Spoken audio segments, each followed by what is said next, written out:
अयोध्या नगरी श्री राम के स्वागत के लिए पूरी तरह से तैयार है। पूरे शहर को दुल्हन की तरह सजाया गया है। 22 जनवरी को राम मंदिर में रामलला की प्राण प्रतिष्ठा होगी और इस समारोह में शामिल होने के लिए कई दिग्गज अयोध्या पहुंच रहे हैं। टीवी के राम अरुण गोविल, सीता दीपिका चिखलिया और लक्ष्मण सुनील लहरी भी अयोध्या में प्रभु श्री राम के स्वागत के लिए पहुंच रहे हैं। देखा जाए तो रामायण सीरियल कई बार बना, लेकिन रामानंद सागर की रामायण जैसी लोकप्रियता किसी और शो को नहीं मिली। रामायण को लेकर दर्शकों में इस हद तक दीवानगी थी कि सीरियल शुरू होने से पहले ही घरों में पूरा परिवार टीवी के सामने बैठ जाता था। उस दौरान रामायण दूरदर्शन पर प्रसारित होती थी, तब सड़कें सूनी हो जाया करती थीं। आज उसी रामायण शो के उन कलाकारों की हम बात करेंगे जिन्होंने इस सीरियल के जरिए दर्शकों के दिलों में जगह बना ली थी, लेकिन आज वो हमारे बीच नहीं है। हनुमान दारा सिंह, निधन 12 जुलाई 2012। रामायण सीरियल में राम सीता के बाद सबसे प्रिय किरदार श्री हनुमान का रहा। हनुमान जी का किरदार हम सबके चहेते रहे दारा सिंह ने निभाया था। इस सीरियल के बाद तो कई लोग मंदिरों में दारा सिंह की तस्वीर की पूजा तक करने लगे थे। रामायण में हनुमान बनकर भक्ति भाव जगाने वाले दारा सिंह अब हमारे बीच नहीं है। 12 जुलाई 2012 में दारा सिंह इस दुनिया को अलविदा कह गए। रावण अरविंद त्रिवेदी, निधन 6 अक्टूबर 2021। रामायण के रावण अरविंद त्रिवेदी ने अपने किरदार से ऐसी छाप छोड़ी थी कि लोग सचमुच उन्हें रावण समझने लगे थे। आपको बता दें, रामायण में रावण के लिए पहली पसंद अमरीश पुरी थे, लेकिन बाद में उनकी जगह अरविंद को चुना गया। 6 अक्टूबर 2021 को खबर आई कि दिल का दौरा पड़ने से अरविंद त्रिवेदी का निधन हो गया। भरत संजय जोग, निधन 27 नवंबर 1995। रामायण के भरत यानी संजय जोग भी इस दुनिया में नहीं है। 27 नवंबर 1995 में सिर्फ 40 साल की उम्र में उनका निधन हो गया। उनकी मौत का कारण लीवर फेल होना था। भरत के किरदार से घर घर में मशहूर हो चुके संजय जोग के फैंस को उनके निधन की खबर ने हिलाकर रख दिया था। मेघनाथ विजय अरोड़ा, निधन 2 फरवरी 2007।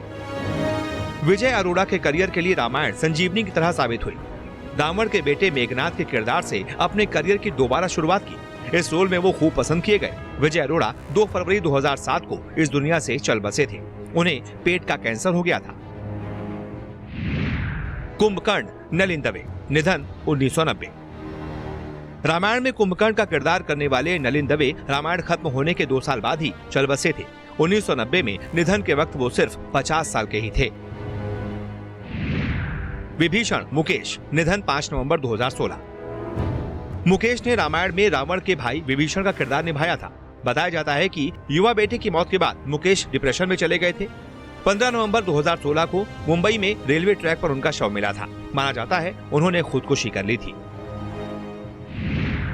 राजा जनक मूलराज, निधन 23 सितंबर 2012। एक्टर मूलराज ने रामायण में सीता के पिता जनक का किरदार निभाया था। इस रोल में उनकी काफी तारीफ हुई थी। मूलराज 23 सितंबर 2012 को इस दुनिया से रुखसत हो गए थे। शबरी सरिता देवी, निधन 2001। रामायण सीरियल में सरिता देवी ने शबरी का किरदार निभाया था। उनका किरदार छोटा लेकिन प्रभावी था। आपको बता दें, साल 2001 में सरिता देवी इस दुनिया को अलविदा कह गईं। मंथरा ललिता पवार, निधन 22 फरवरी 1998। रामायण में मंथरा का किरदार काफी दिलचस्प था। इसे निभाया था ललिता पवार ने। ललिता पवार का निधन 22 फरवरी 1998 को उनके बंगले में हुआ था। वो मुंह के कैंसर से पीड़ित थीं। जब उनका निधन हुआ तब वो बंगले में बिल्कुल अकेली थीं। निधन के 3 दिन बाद ये बात उनके परिवार वालों को पता चली थी। सुग्रीव श्याम सुंदर कलानी, निधन 6 अप्रैल 2020। रामायण में श्याम सुंदर कलानी ने सीरियल में सुग्रीव का रोल निभाया था। बता दें कि इस धारावाहिक में सुग्रीव के बड़े भाई बाली का किरदार भी श्याम सुंदर ने ही निभाया था। श्याम सुंदर कलानी भी अब इस दुनिया में नहीं है। 6 अप्रैल 2020 को उनका निधन हो गया था। कौशल्या जयश्री गटकर, निधन 2008। श्री राम की मां कौशल्या का किरदार निभाने वाली जयश्री गटकर भी अब इस दुनिया में नहीं है। साल 2008 में वो इस दुनिया को अलविदा कह गई थी।